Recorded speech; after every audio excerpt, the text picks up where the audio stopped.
church say amen. Amen. The church say amen. Amen. Beloveds,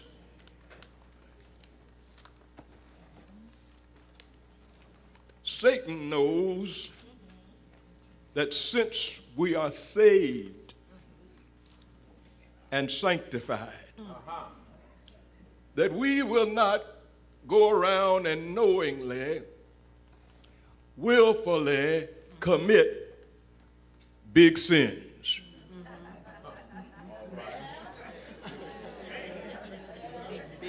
However,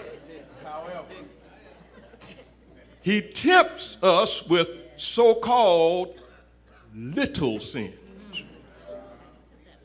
In this way, he intends to gradually, step by step, inch by inch, if you will, bite by bite, let us nibble our way into destruction.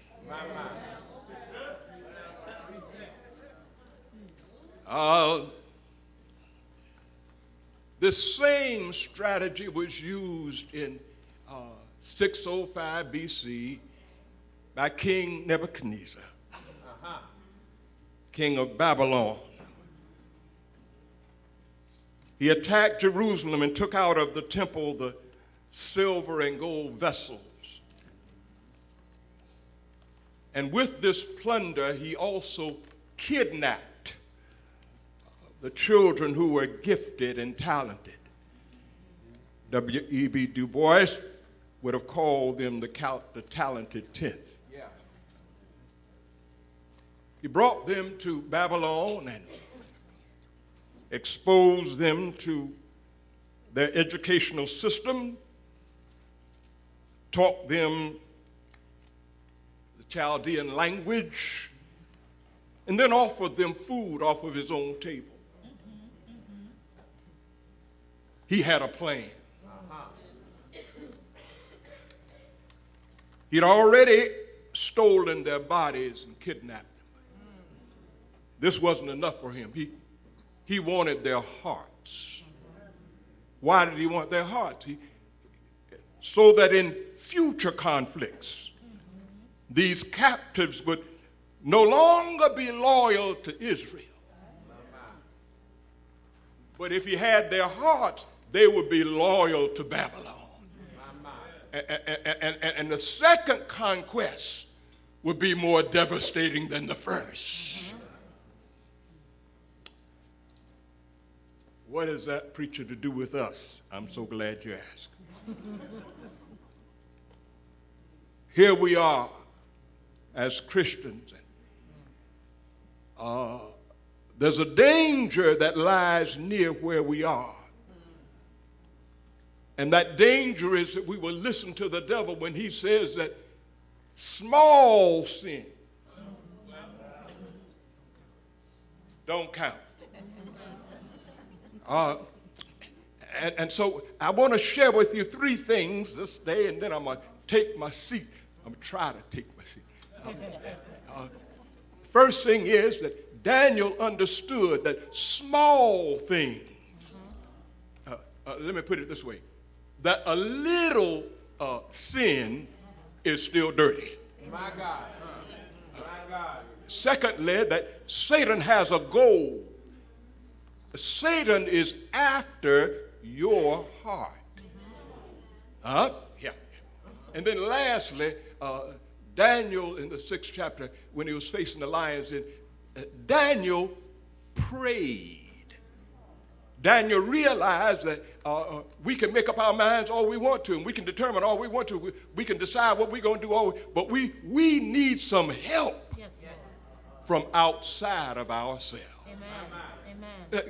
Pray with me as we talk about these three. The first thing is that it's not a matter of the quantity of the act. It's a matter of the quality. What does the word defile mean? Daniel used it twice here. He didn't want to defile it. Defile means to dirty up, to make something unclean, unholy, filthy. And the king had offered these young men, these children, these young adults, offered them the food off of the king's own table. So what's the matter with that? That's not a problem, is it? But you see, this food had, in all likelihood, been offered to idols. Somebody say idols. And this was a problem for Jewish persons to eat food that had been offered to idols. Somebody might say this is just a small thing. But how many know that when you're talking about sin, a little is a lot? Yeah. Sin is dirty. A little mud is still muddy. Amen. A little oil is still oily. A little water is still wet. And a little sin is still sin. Ask Adam and Eve. They didn't have to eat that. Now we keep saying it's an apple, but it was some fruit. I don't know what kind of fruit it was. But they didn't eat the whole thing. They just nibbled on it. I'll prove it to you. Eve took a bite and she didn't eat the whole thing because she offered Adam some of it. So it had to be some left. But they just nibbled. And just that little nibbling was enough to contaminate the whole of mankind. A little sin is a lot when you're talking about sin. Daniel purposed in his heart he would not mess up his soul. Isn't that what we need to do today? Make up our minds we're not going to mess up our souls. Paul talked about in Hebrews 12:1, lay aside every weight and the sin that does so easily beset us. I ran a little track and emphasis on a little track, and I also played a little football, emphasis on a little football. But my football shoes, the cleats, are much heavier.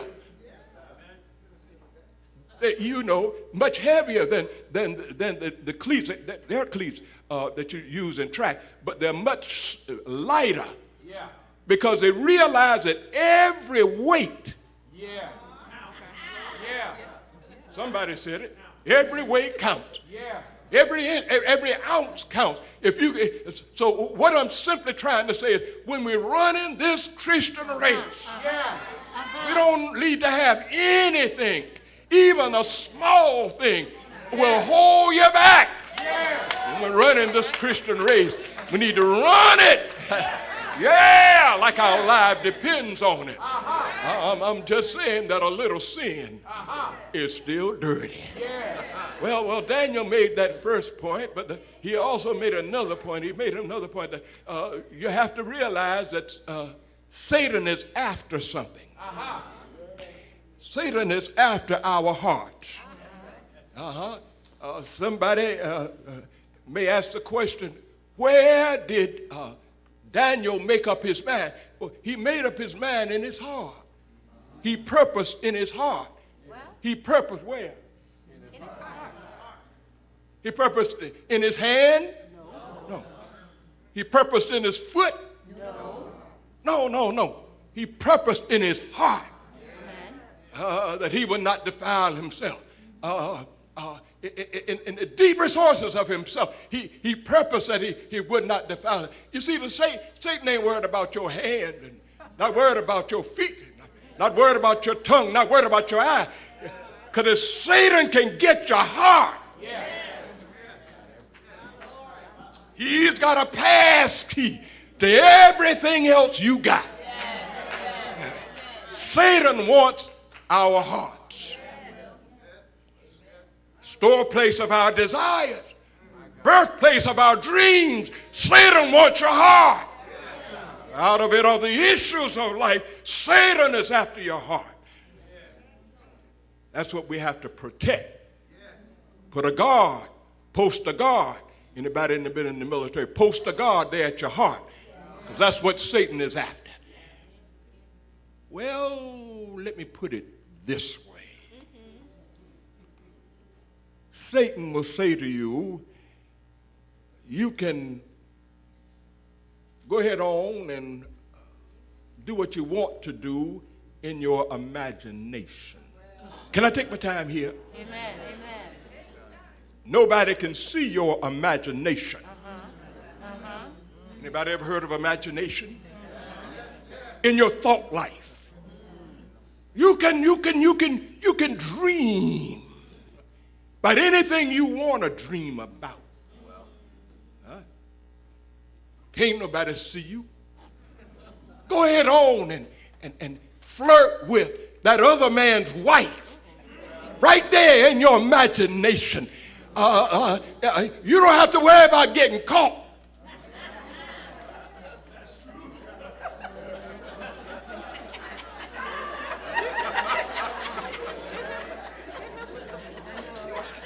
Come on now, go ahead. Sister, don't let me leave you out. Go ahead on and flirt with that other woman's husband right there in your mind. Nobody can see you. You can do it and get away with it. That's what Satan said. Anybody here ever go fishing? If you go fishing, don't you bait your hook? Put it in the water. And then every now and then, some fish will come along, smart fish, and clean your hook for you. Bring it back good and shiny. But if you're a smart fisherwoman, fisherman, what will you do? You rebait. And you put that hook with a bait on it right back in the water. And if that fish is not careful, he'll find himself in your frying pan.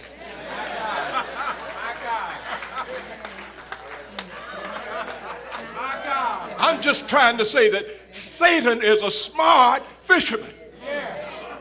He'll wait for you. He's patient. You'll be filled with something. No. Don't just take no sip of the Spirit. Be filled with the Spirit. Yeah. Be full of it.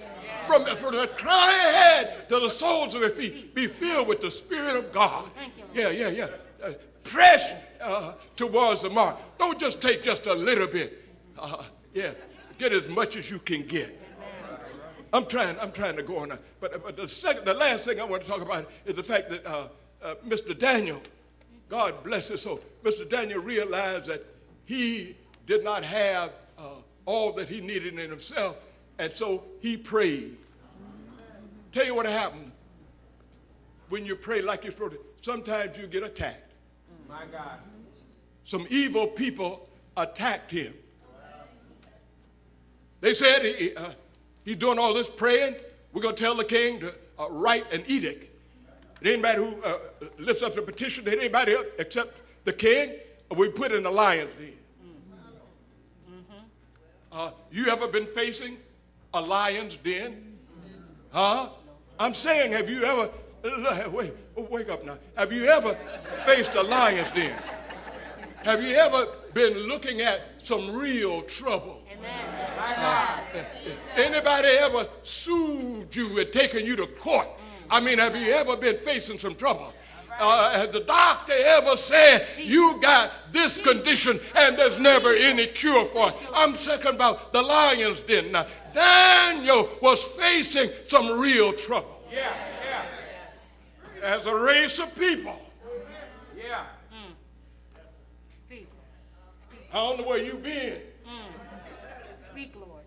Dr. King said over 50 years ago, we'd have some difficult days ahead. We've had some difficult days, but we still got some difficult days ahead. Amen. This is no time for us to be nibbling off the devil's table. This is no time for us to be getting weak spiritually. Oh, we need all the help we can get today. Daniel was facing some difficult times. Daniel was facing some trouble. He was facing the lion's den. But Daniel prayed. He knew where to get some help from. Daniel discovered that there's power in prayer. I believe that if Daniel could text me today, this morning, Daniel would say something like, I found the answer. I learned to pray with faith to guide me. I found the way. The sun is shining for me each day. Why? I found the answer. I found the answer. Anybody here found the answer? I found the answer. I learned to pray. Daniel prayed. I don't know what he prayed. It's not recorded what he prayed. He thanked God, but Daniel prayed. Maybe he prayed, guide me, O thou great Jehovah. Pilgrim through this barren land. I am weak, but thou art mighty. Hold me with thy mighty hand. Bread of heaven. Bread of heaven. Feed me till I want no more. Feed me. Feed me. You don't need to nibble off the devil's table.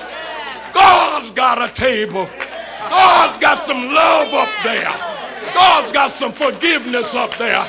God's got some joy up there. God's got good food on God's table. Don't be nibbling off the devil's table. Come on over to God's table. God's table got low-calorie food up there. You can eat all you want. You won't have to worry about the devil catching you. Run on and see what the end's going to be. Daniel prayed, but God didn't keep him from going through trouble. He still had to go through the lion's den. But when he got to the lion's den and it got time to go to sleep, Daniel told one of the lions to come over here. Let me use you for a pillow. God was there with him. You didn't hear what I said. God was with him. God was with him in the lion's den. Doesn't matter what you have to go through, because the power of God can preserve you, can keep you, even in the lion's den. What do you say about it, Shadrach, Meshach, and Abednego? Yeah, if God is with you, it doesn't matter what you have to go through. We got put in the fiery furnace, but even in the fiery furnace, somebody said, did not we put in 3? Let me get my calculator. Did not we put in 3? It looks like I see 4. Yeah. And the 4th one looks like the Son of the living God. Yeah. If Jesus goes with me, I'll go anywhere. It's heaven to me, wherever I be, if he is there. I count it a privilege here. His cross to bear. If Jesus goes with me. If Jesus goes with me. Is he in your life? Has he changed your name? Has he picked you up? Turned you around? Place your feet on solid ground. Hallelujah. Hallelujah. He'll take care of you. He'll take care of you. He'll take care of you. Hallelujah. Hallelujah. Don't nibble off the devil's table.